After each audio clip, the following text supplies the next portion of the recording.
Hey, my friend, it's Wednesday. It's hump day. Time for After the Coffee. Now, on Monday Morning Cup of Joe, we're talking about the fifth habit. Seek first to understand before being understood. And that's really an important part of that upper maturity model right there. So the first, from going from independent to interdependence, the public victory, we started with think win-win, right? And now we're going into seek first to understand before being understood. Now, what this means is that we listen, not with the intent to reply or judge or even try to fix the situation, but to simply be there and listen to what the person is actually saying. Now, this doesn't mean that you can ask questions to better understand, but it means not just to listen for what is being said, but listening to the emotion behind it, what that person may be feeling. So they might say, oh, I don't know if this is a good decision. So that empathic listening, you might go, so you don't think that this is a good decision. And then you don't say anything else. You don't add anything to it. You just allow them to take that quiet space, that pause that you're taking to maybe go into a deeper explanation of what they're experiencing. And this is good for us because it helps us understand not just intellectually, but to understand where they are emotionally. And that's critical. You see, when you go to the eye doctor and you try on different types of glasses, where they have you put your head in that thing and go, is that better? Or is that better? What are they doing? They're diagnosing. And it's really important for us to use this seek first to understand so that if there is a point where they're requesting something from us, we can diagnose before we prescribe. And that's super important. Diagnose before you prescribe. You may have to listen in several different sessions before you're ready, or even they're ready to give you a response, to move forward, to try to develop a deeper level of clarity around what's being said. Now, again, both intellectually and emotionally. There are 5 levels of listening, as Stephen Covey says in his book, The 7 Habits. The first level is actually ignoring, not listening, just you're focused on something completely different than this person's conversation, right? Now, number 2 is to pretend to listen. That person could be saying, yeah, my life is falling apart. And, I think I'm going to go through a divorce and, we might lose the house. And you're going, oh, okay. Yeah. Oh, that's nice. That's good. Good. Okay. And they're like, what is going on here? That's not nice. My world is falling apart. So we run a standard tape as if we're listening to a conversation, but the truth is that we're not really listening. Now, number 3 is selective listening.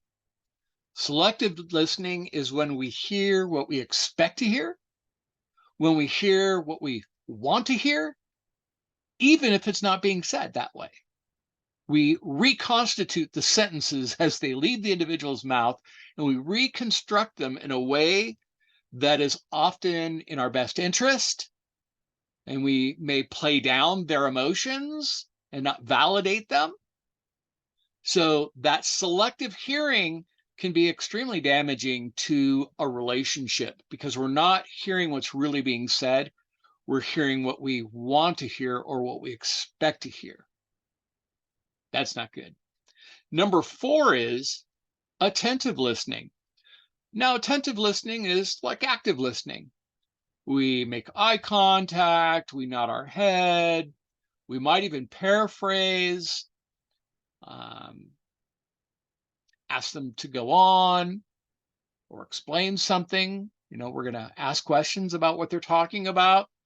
And this is not bad. I mean, at least it validates the other person. It helps them, feel listened to, at least on the intellectual level.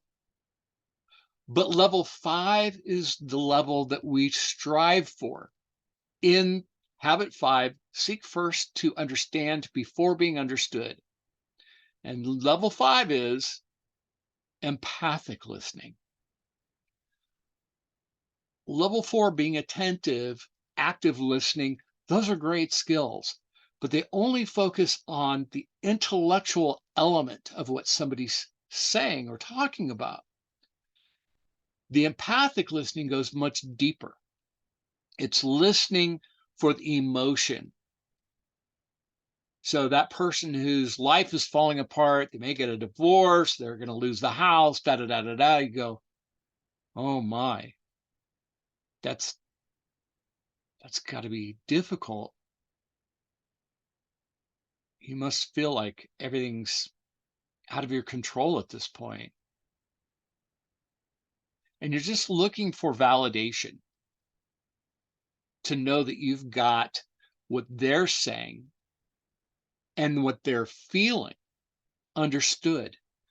That's real understanding. It's not just intellectual understanding, but putting yourself in that person's shoes and referencing your own experience of these emotions. Now, you may have never gone through a divorce or lost a home or anything like that, but you've experienced loss of some kind. And you could be like, wow, I can remember that. And that was difficult. And be able to convey that to them. Now they feel as though not only are they being heard, they're being understood. And this is so important. Look, these skills that are in the 7 habits of highly effective people are not just about business. As a matter of fact, they really have nothing to do with business. They have everything to do about you, what you want, and your relationships.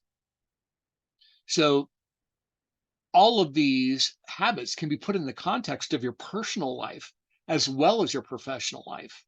There's certainly opportunities to exercise the skill, seek first to understand before being understood, in both of those arenas, your personal life and your professional life. When you relate to an emotion and then just pause, don't say another word. You want to hear from the other person. What you're doing is you're giving them psychological air, room to breathe, both mentally and emotionally, and reflect on their experience both intellectually and their experience emotionally, and to become clear on what that is. What you want to avoid is making sure that you don't come from a biographical standpoint, meaning, well, I know, let me tell you about me. Let me tell you what I think. Let me tell you, I. This is not about you. This is about them. So don't give advice unless it is solicited, and then be very careful. I often say, well, what do you think? I want it to come from them. I want it to be their creation. Because if I give them advice and it fails, then I'm the bad guy. So if I can help them create their plan of action, it's a co-creation at best, mostly hopefully on their end, then they take ownership of it. And they will work harder to make sure that that works because they own it. So try not to probe, judge, advise. You want to make sure that what you do first is diagnose before you prescribe, and allow them to define what that prescription will look like in as much detail as possible so that it becomes a natural inclination. into perhaps a solution or at least a course of action that will reduce the anxiety they may be feeling or the emotion, the negative emotion that they may be going through. It's not necessary to agree or disagree, but you definitely don't want to steer them toward a hidden agenda that you have. Doesn't mean that you can't share ideas openly when they're ready for them, but try not to get a specific solution in mind and then impose that on them. Allow them the freedom of that psychological air to pick and choose a course of action that makes sense to them. You see, true empathic listening makes autobiographical responses useless. The key to listening is with your eyes and with your heart. Make eye contact and be empathetic. Imagine your own experience of the emotion that they're going through. That helps you better understand where they're coming from. You see, there's a difference between sympathy and empathy. Oh, that must be hard for you. There's nothing wrong with being sympathetic, but empathy means that you understand where they're coming from an emotional standpoint. Empathic listening is important when you don't know or you're not sure that you fully understand, or when that person that you're talking to, you're not sure whether they really feel like they're being understood, or when the issue is charged with emotion. Those can be the most challenging. Do you see now how that the one who does the listening actually does more work than the one who's talking? Now, how do you uh, develop this empathic response? Number one, mirror and matching is an NLP approach.